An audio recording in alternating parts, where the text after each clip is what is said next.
Before we begin, here's what this story will uncover. We're going to explore why being the underdog can feel strangely comforting, why some people unconsciously avoid full potential, why low expectations reduce pressure, and how the underdog identity can quietly protect the ego from exposure. Welcome to Mindscapenow. Culturally, we celebrate the underdog, the underestimated hero,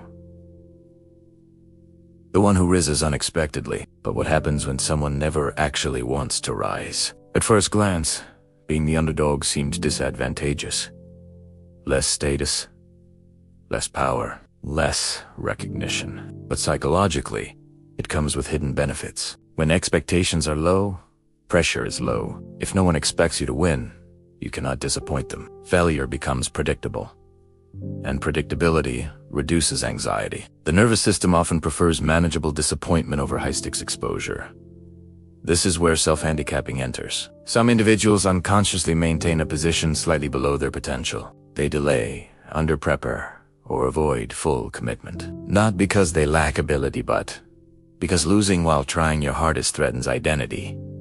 Losing as the underdog preserves it. If you were never expected to succeed, failure feels consistent. But if you step into full capability and still fall short, the narrative collapses. The underdog role protects against that risk. There is also identity safety in being underestimated. When people see you as non-threatening, they don't compete with you aggressively. They don't scrutinize you intensely. You operate beneath the radar. This reduces social threat. Social comparison theory plays a role here as well. When positioned lower in hierarchy, upward comparison becomes motivation without responsibility. You can admire winners without carrying the burden of defending the top position. Being ahead requires maintenance. Being behind requires only potential. Another factor is imposter syndrome. When someone doubts their own competence, success feels decent. If recognition increases, internal fear increases. They'll realize I'm not enough. Staying the underdog keeps exposure limited. There's also emotional leverage in the underdog narrative. Society sympathizes with the overlooked. Support, encouragement, and patience are often extended more generously. Once you become dominant, empathy decreases and expectations rise. But this comfort has a cost. Remaining in the underdog position too long conditions the brain to equate safety with limitation. Growth begins to feel threatening. Visibility feels dangerous.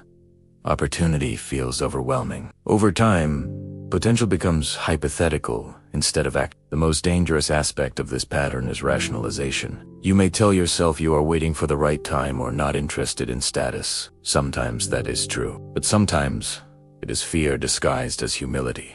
The shift requires confronting exposure anxiety. Winning introduces visibility.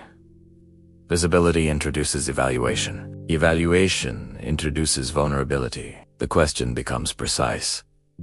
Do you want safety, or do you want expansion? Because they are not always aligned. Healthy ambition does not require abandoning humility, but it does require tolerating discomfort. It requires accepting that success removes excuses. Once you prove capability, the underdog shield disappears. And without that shield, identity must stand on competence rather than narrative. The hidden comfort of being the underdog lies in reduced expectation, reduced pressure, and preserved ego protection. But long-term fulfillment rarely grows in protected spaces. If this psychological analysis challenges how you see yourself, subscribe to Welcome to Mindscapenow.